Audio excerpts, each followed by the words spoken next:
제가 요즘 하나 고민되는 게 있어요. 여러분들하고 고민을 나누려고 합니다. 그게 무엇이냐면요. 2023년 벌써 12월이 되니까요. 나이가 먹는 게 느껴져요. 나이가 먹는 게 느껴지더라고요. 그러면서 나는 어떻게 살고 있을까라는 그런 생각을 하게 되고요. 그리고 나는 그럼 앞으로 어떤 어른이 되어야 할까라는 생각을 해보게 됩니다. 그게 저의 고민이에요. 어떠한 어른이 될까? 그러면서 주위에 있는 어른들을 둘러봐요. 어떤 어른이 있을까? 저 어른은 어떨까? 저 어른은 어떨까?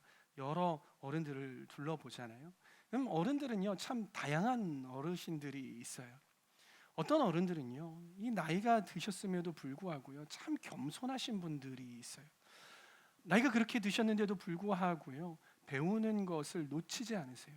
심지어는 보다 새파랗게 어린 사람이 하는 강의를 가가지고 허연 머리를 하고 머리를 들이밀고 앉아서 맨 앞자리에서 공부하시는 그런 분들을 보면서요, 참 존경스러울 때가 있어요. 그런데 또 어떠한 분들은요, 배움을 이미 이전에 끝내시고요, 더 이상 배우려고 하지 않으시는 분들이 있어요. 그런 분들은 되게 어떠신 분들이냐면요, 자기 아집과 고집이 가득하신 분들이에요. 누구 말 듣지 않으세요.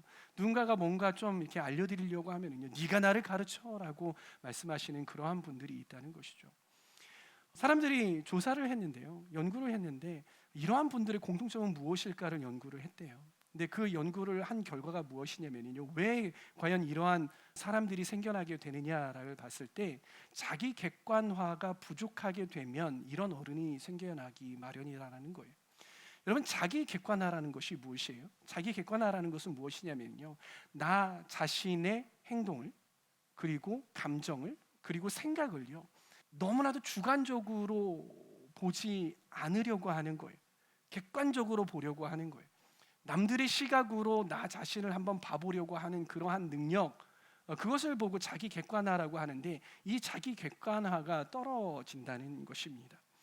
자기 자신을 객관적으로 보지 못하면요, 삶을 유연하게 살 수가 없습니다. 그리고 자기만의 세상에 빠져서 우물 안의 개구리가 되기 너무나도 쉽다는 것입니다.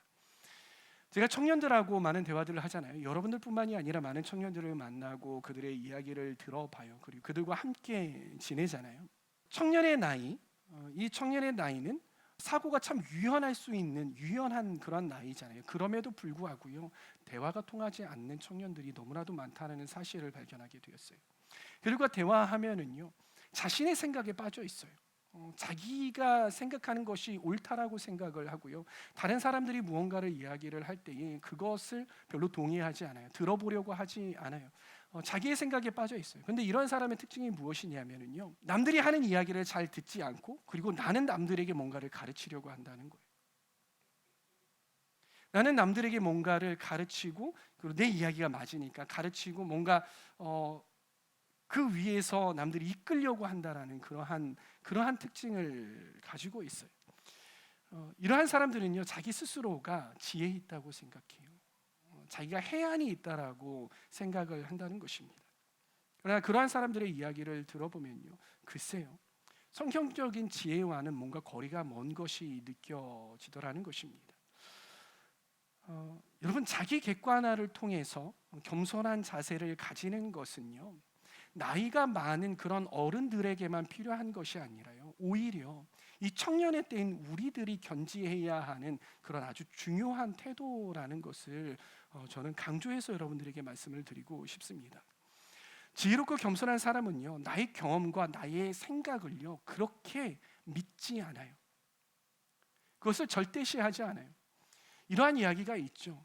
익은 벼가 고개를 숙인다.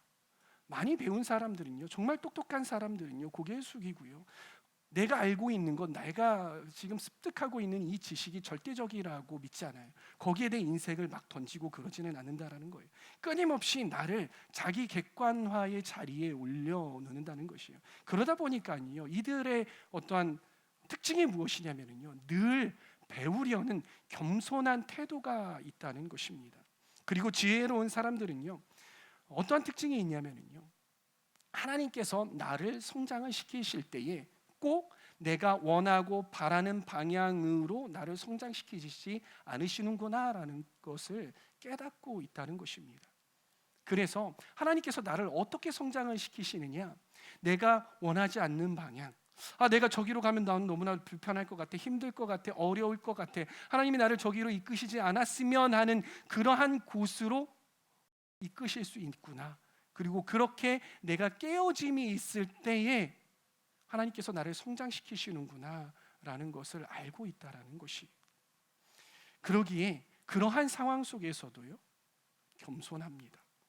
배우려는 자세를 가지고 있다는 것이, 이러한 사람이야말로 진정한 지혜를 소유할 자격이 있는 사람이라는 것입니다. 저는 저와 여러분들이 그런 진정한 지혜를 소유할 수 있는 사람들이 되시기를 소망합니다. 제가 성경을 보다가 지혜라는 단어를 성경에다가 검색을 해봤어요. 얼마나 많이 나오나, 참 많은 단어들이, 많은 구절들이 나오더라고요. 그 중에서 제일 많이 등장하는 성경이 있었는데 바로 잠언이었어요.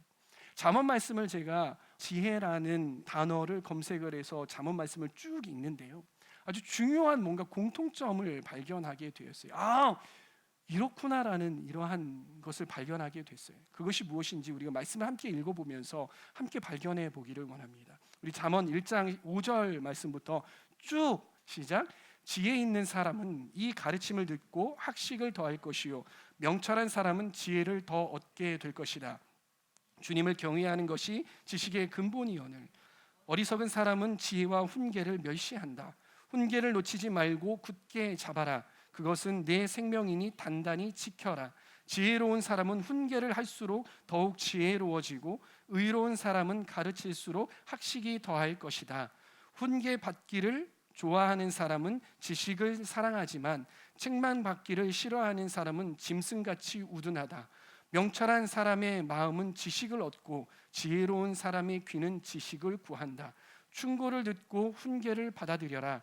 그리하면 마침내 지혜롭게 된다. 훈계를 너희 마음에 간직하고 지식이 담긴 말씀에 너의 귀를 기울여라. 아멘. 여러분들이 이 말씀을 읽으면서 무엇을 발견했습니까? 제가 발견한 것은 무엇이냐면요, 지혜는 어떻게 습득이 되는가?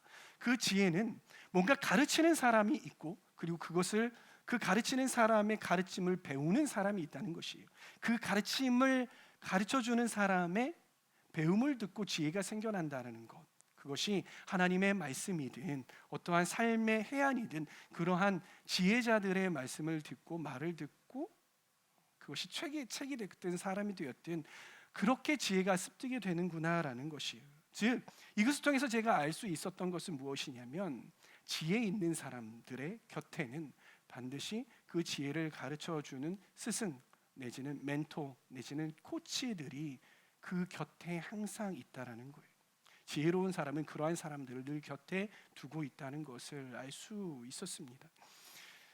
사랑하는 청년 여러분, 여러분들에게는 그러한 코치가 있으십니까? 그런 스승이 있으십니까? 그런 영적인 여러분의 멘토가 있으십니까? 지혜로운 사람들은요, 스스로가 자기 객관화를 하기가 얼마나 어려운지를 잘 알고 있어요. 그러기에 자기 곁에 항상 신앙의 코치들을, 신앙의 선배들을, 또 신앙의 어떤 멘토들을, 신앙의 스승들을 두어서요, 나 자신을 좀 객관적으로 바라봐 주게 요청을 합니다. 그리고 그 가르침을 잘 듣고 자기 자신을 그 가르침대로 움직이고 그렇게 살아내는 사람이 지혜로운 사람이었다라는 것입니다. 저는 저와 여러분들 곁에 그러한 신앙의 선배들, 코치들, 그리고 멘토들, 그리고 스승들이 있기를 소망합니다. 그래서 지혜로운 사람들이 되기를 소망합니다. 그러면 우리는 어떻게 신앙의 코치를 잘 받을 수 있을까? 어떻게 하면 우리가 그 신앙의 코치를 잘 받을 수 있을까를 이 성경 말씀을 통하여서 알아볼 텐데, 세 가지로 제가 정리를 해봤습니다. 그것이 무엇이냐면요, 첫 번째는요, 신앙의 멘토를 늘 곁에 두라는 것입니다.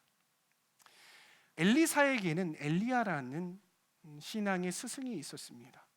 그리고 여호수아에게는 모세라는 리더이자 스승이 있었어요. 디모데에게는 바로 바울이라는 또 신앙의 멘토가 있었던 것이죠. 이 멘토, 이 신앙의 스승을 둔 사람들은요, 그 신앙의 스승들과 그 멘토들의 가르침을 잘 따랐어요. 그렇기에 그들의 인생 가운데에서와 그리고 사역 가운데에서 승리할 수 있었던 것입니다. 여러분, 사람들은요 유유상종하기를 참 좋아합니다. 유유상종이 무엇입니까? 비슷한 사람끼리 몰려다니는 것을 참 좋아한다는 것이에요. 예를 들면요 또래 집단이 그와 같은 것이죠. 나이가 비슷한 사람들끼리 모여다니는 것을 너무나도 좋아해요.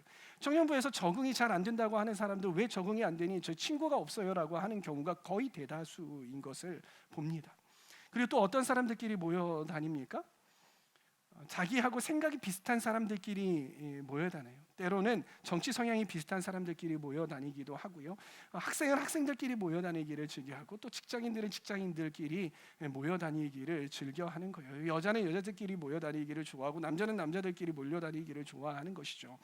그리고 MBTI, 자기 어떤 기질이 비슷한 사람들끼리 모여 다니기를 원해요. ISTJ 뭐 이런 사람들 모여 다니기, 뭐 ENFP 이런 사람들 끼리 모여 다니는, 그래서 너는 나와 잘 맞아. 그래서 그런 사람들과 함께 잘 지내보려고 하는 그러한 유유상종하기를 참 좋아한다는 것입니다. 그러나 반면에 뭔가 자기를 불편하게 하는 사람들, 자기에게 뭔가 가르침을 가르쳐 주려고 하는 사람들, 뭔가 자기를 이끌려고 하는 사람들과는 가까이 하려고 하는 것을 좀 뭔가 어색해하고 피해 다니는 것들을 봅니다. 왜냐하면요 불편하거든요.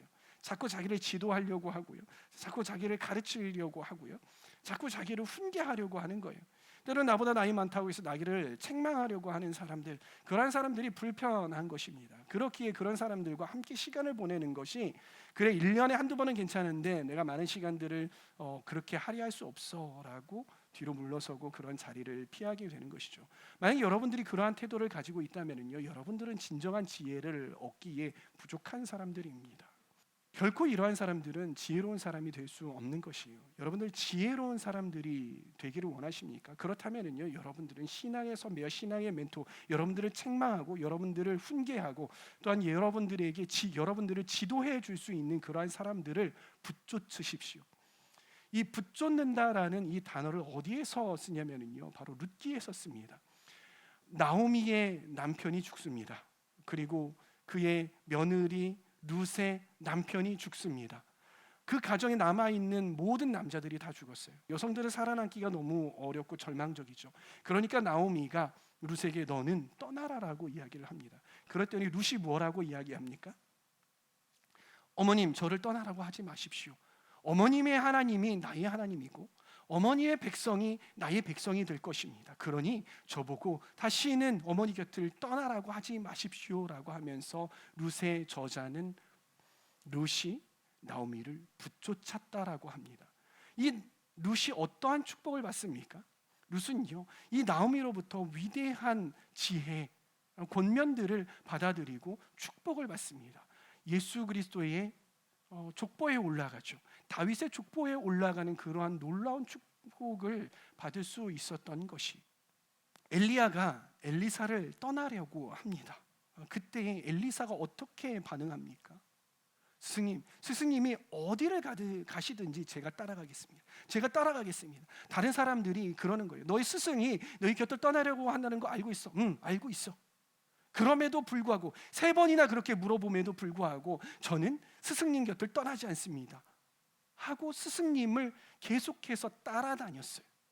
스승님을 곁에 두려고 노력을 했다는 것이, 결과가 어땠습니까? 결국은 엘리야는 엘리사 곁을 떠나갔어요. 그러나 엘리사는요 이 엘리야의 능력을 갑절로 받게 되었다는 것이죠. 여러분, 진정으로 지혜 있는 사람 되기를 원하십니까? 그렇다면요 여러분 주위에 신앙의 선배들, 신앙의 멘토들, 특별히 여러분들에게 따가운 훈계와 그리고 따가운 책망을 해줄 수 있는 그러한 선배들을 여러분들 곁에 두시기를 바랍니다. 두 번째는요 청종하십시오. 따라해 보겠습니다. 청종합시다. 여러분, 사울 왕에게도요 사무엘이라는 멘토가 있었습니다. 그런데도 불구하고 이 사울 왕은요 훌륭한 왕, 하나님께서 인정하시는 그런 왕이 되지 못했습니다. 그 길에서 실패했습니다. 왜 그랬습니까? 무엇이었습니까? 무엇이 원인이었습니까? 그것은 바로 청종 때문이었습니다. 하나님의 말씀에 청종하지 않았고, 그리고 사무엘이 전해주는 그 하나님의 말씀, 그리고 사무엘의 그러한 훈계에 청종하지 않았다라는 것이, 여러분, 청종이 무엇입니까? 청종은요, 단순히 누가 하는 말을 듣는 것에 끝나는 것이 아니라, 청종이라는 것은 무엇이냐면 그 말을 첫 번째 경청하고, 그리고 두 번째 또 하나는 순종하는 태도를 보고 바로 경청한다라는 것이, 여러분, 청종은요 단순히 말을 듣는 것을 넘어서요, 그 말에 따라서 그대로 해보는 것을, 순종해 보는 것을 이 청종이다라는 말이에요. 현대인들은요 말을 끝까지 듣지를 못합니다. 합리적인 이야기를 듣고 시간을 아끼기 위해서 그 사람의 말을 끝까지 듣지 못합니다. 그래서 결론이 뭔데? 라는 이야기가 나옵니다. 그리고 어떻게든 내가 알고 있는 것을 다른 사람에게 이야기하려고 합니다. 그것이 우리 현대인들의, 그리고 우리 MZ세대들의 태도가 아닌가. 물론 누군가는 그렇게 잘 듣는 사람도 있지만은 대부분의 사람들은 뭔가 길어지는 것, 말이 길어지는 것, 특별히 누군가의 훈계와 권면이 길어지는 것 참 불편해합니다. 내 관심사 밖의 말들을요 흘려듣기 쉽습니다. 그리고 마음에 담아두지 않는 거예요. 그것은 올바른 경청의 태도가 아닌 것이, 경청은요 그 사람의 말을 듣는 것만을 의미하지 않는다라고 이야기했어요.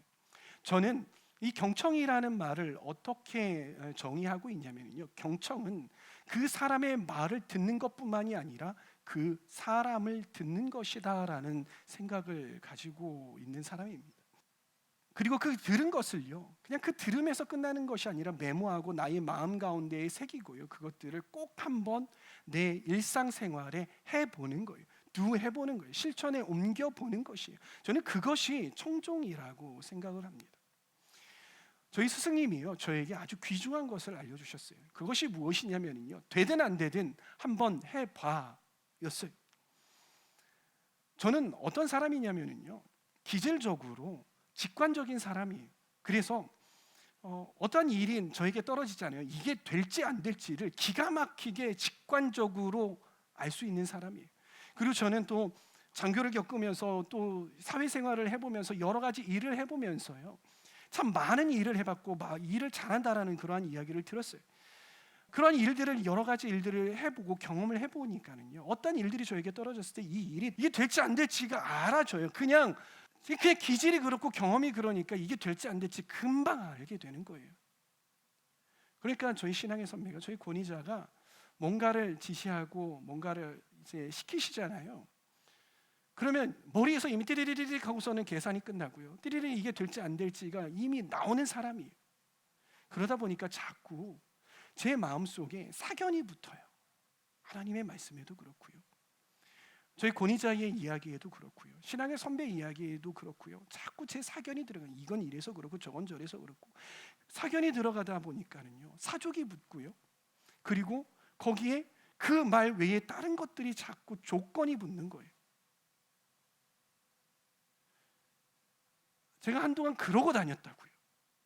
근데 저희 스승님이 그러지 말고 한번 해봐, 한번 해보고 나서 다시 나하고 이야기하자라고 하시더라고요. 어떤 일을 시키고 나서 그런 말씀을 하시는데 진짜 그냥 그대로 그냥 입 다물고 해봤어요. 해봤더니요 안 될 것 같았는데 되더라고요. 제 마음 가운데에 돌파가 일어나더라고요. 그리고 그 일을 해가면서 제가 지혜를 깨달을 수 있었어요. 어려운 일이지, 아시는구나 어려운 거. 근데 왜 시키는지 알겠다. 이걸 하면서 해보니까 하나님께서 나에게 이런 말씀을 하시네. 사람들을 이해하게 되네. 사람들을 더 바라보게 되네. 이걸 통해서 하나님께서 나에게 가르치시는 바가 있네. 귀중하네. 와, 내가 많은 거 배운다.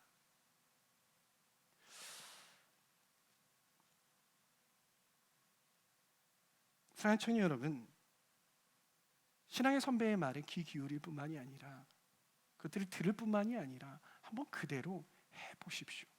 그것이 합리적이지 않아 보일지라도, 뭔가 좀 미련해 보일지라도 해보시란 말입니다. 해보고 나서 그 다음에 이야기해도 늦지 않아요.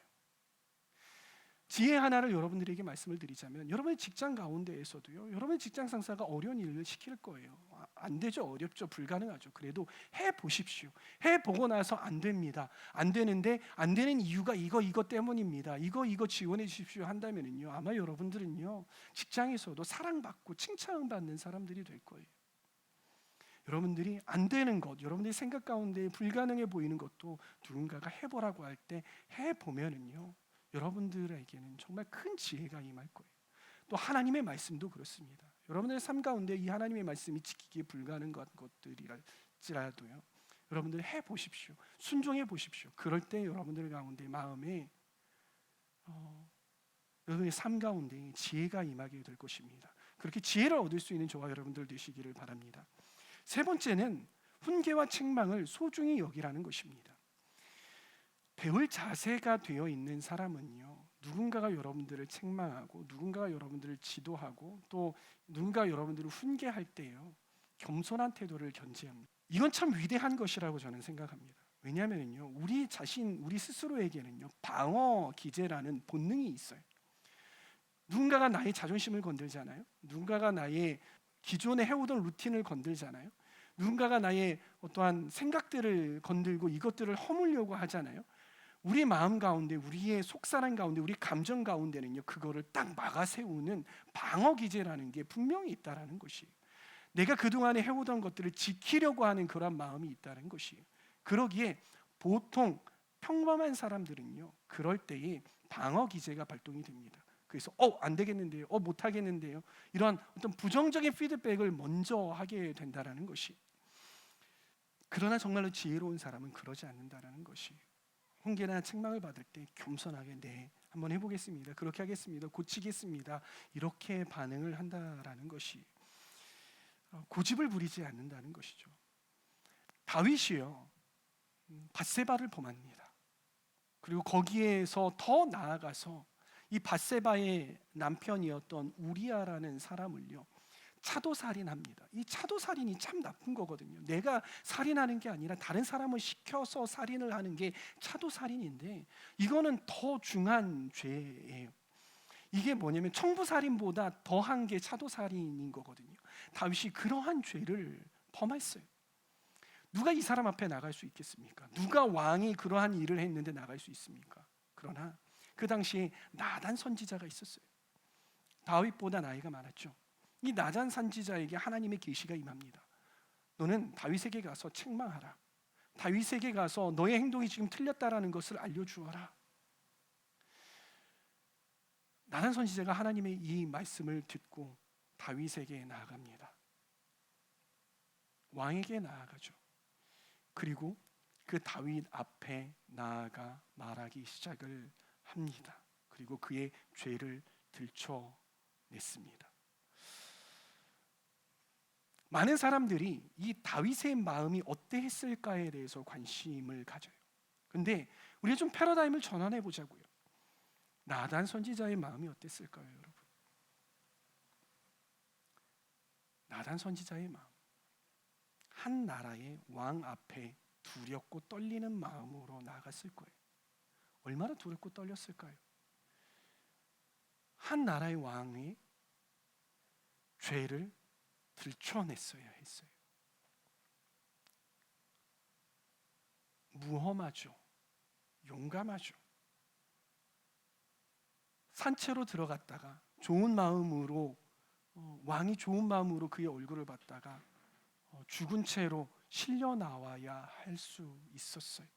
근데 그걸 나단 선지자가 알았을까요? 몰랐을까요? 그만한 연륜이었으면요, 그만한 지혜였으면 다 알았을 거란 말이에요. 근데 나단 선지자는 그 하나님의 말씀을 들고 다윗 앞에 나아가서 다윗 왕에게 직언하고 그의 죄를 들춰내 버렸습니다. 죽음을 무릅쓰고요. 어떻게 그렇게 할 수 있었을까요, 여러분?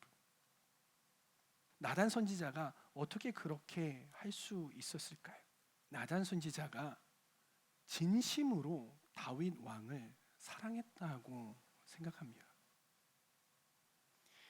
내가 정말 아끼던, 그리고 하나님이 세웠던 그런 다윗 왕, 그가 너무나도 잘 되길 원하고 그의 평소의 성품과 나라를 향한 그의 마음, 하나님을 향한 마음이 너무나도 사랑스러웠던 것이죠. 너무나도 고마웠던 것이죠. 그가 누구보다도 멋있는 왕, 그가 누구보다도 하나님의 마음에 합한 왕, 그런 왕으로 역사 가운데 길이길이 남아줬으면 좋겠는 그런 마음이었던 것이죠. 그러나 그의 행동은 이제는 사울 왕과 별로 다를 것이 없는 그러한 심각한 범죄를 저질렀어요. 그럼에도 불구하고 이 나단 선지자는 그를 포기할 수 없었어요. 그를 너무나도 사랑했어요. 자신의 목이 날아간다 할지라도 그가 좋은 왕이 되었으면 좋겠는 것이죠. 그를 너무나도 사랑하는 마음에 그 다윗 왕 앞에 나아가 정말 서슬퍼런 칼과 같은 그러한 직언을 다윗의 가슴에 찍어 버렸다라는 것입니다. 나단 선지자의 그의 책망은 사랑이었습니다. 간섭이 아니었고 그냥 잔소리가 아니었고 사랑의 직언이었습니다. 오직 그를 사랑할 수 있는, 사랑하는 사람만 할 수 있는 그러한 직언이었던 것이죠. 사랑의 표현이었던 것이죠. 사랑하는 청년 여러분, 여러분들을 책망하고 지도하고 훈계할 수 있는 사람이 여러분들의 곁에 있다면요, 그것은 정말 축복이에요. 정말 찬양하십시오. 하나님께 정말 감사하십시오. 근데 여러분들 주위에 여러분들이 잘못한 것들, 여러분들의 엇나간 길들에 대해서 정말 직언하고 훈계할 수 있는 사람이 한 명도 없다면 그건 비극입니다, 여러분.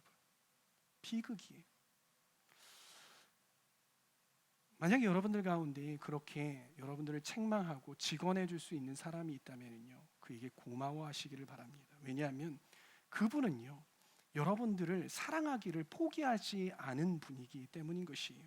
그래서 진리의 길로 여러분들을, 정말 성숙의 길로 여러분들을 인도해 줄 수 있는 정말 고마운 사람이에요. 그 사람이 있기에 여러분들은 정말 지혜의 사람이 될 수 있는 그러한 사람들이기 때문인 것입니다. 그리고 여러분들을 훈계하고 또 여러분들에게 지도하고 또 여러분들을 책망할 때 그분이 얼마나 생각하고 또 얼마나 기도하고 얼마나 마음 아파하고 또 얼마나 여러분들을 마음 가운데 두고 그 마음속으로 품었을지를 기억하시라는 것이, 그러기에 여러분들은 감사할 수밖에 없는 거예요. 정말 감사할 수밖에 없는 것입니다. 사랑하는 청년 여러분, 여러분들의 자존심과 감정을 남기시겠습니까? 아니면 진정으로 여러분들을 사랑하는 사람을 여러분 곁에 남기시겠습니까? 그것은 여러분들의 선택에 달려 있습니다. 벌써 2023년 12월이 13일, 12일 정도밖에 남지 않았습니다. 2023년 여러분들은 어떻게 보내고 계십니까? 저는 별로 한 것도 없는데 정말 시간만 후딱 가고 나이만 먹는 그런 억울한 기분이 듭니다. 이럴 때면은요, 제가 생각하는 것이 있어요. 그것이 무엇이냐면 내가 1년 동안에 나는 무엇을 배웠는가인 것이, 제 인생에 배운 것이 없다면, 이 1년 동안에 배운 것이 없다면은요, 나는 점점 이제 꼰대가 되어가고 있구나라는 그런 신호이기 때문에 내가 무엇을 배웠는가를 돌아본다는 것입니다. 여러분들은 한 해 동안 무엇을 배우고 무엇을 획득하셨습니까? 어떠한 지혜를 취득하셨습니까? 우리는 하나님이 우리에게 주신 그 시간 속에서 하나님의 성품을 닮아서 더욱더 성숙한 사람이 되는 법을 배워야 하는 것입니다. 그것이 진정으로 지혜롭게 되는 방법인 것이고 길이라는 것입니다. 그렇게 되기 위해서는요, 우리는 끊임없이 자기 자신을 돌아보아서 자기 객관화를 해야 하는 것이에요. 자기 자신을 자기 객관화의 자리에 올려두어야 한다는 것입니다. 그리고 자기 스스로 배움의 자리에 서야 한다는 것이죠. 저는 저와 여러분이 그런 겸손하게 배우려는 자세를 견지할 수 있기를 소망합니다.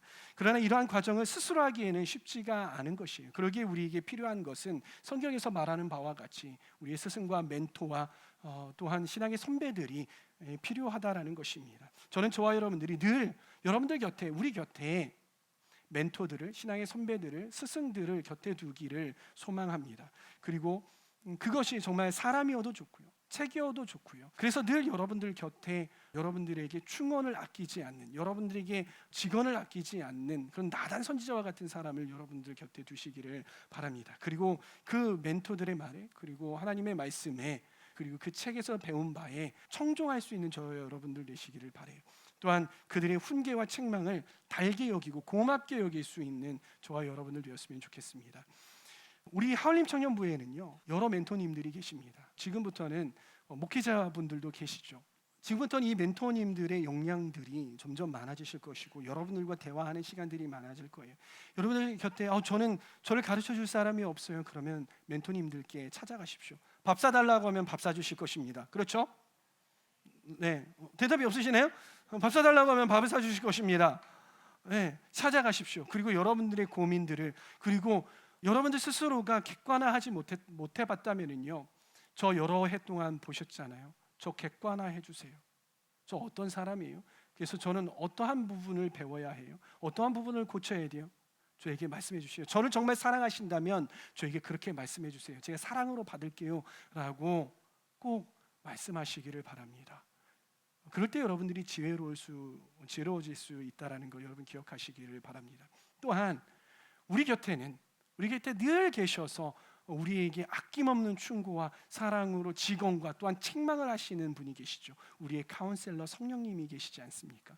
늘 그 성령님과 가까이 할 수 있는, 그리고 그 성령님의 음성에 청종할 수 있는, 그리고 그 성령님의 음성에 따라 매일매일 살아갈 수 있는 저와 여러분들 되시기를 바랍니다. 그래서 그 누구보다도 더욱더 지혜로운 그러한 우리 하울림 청년부 다 되시기를 소망합니다.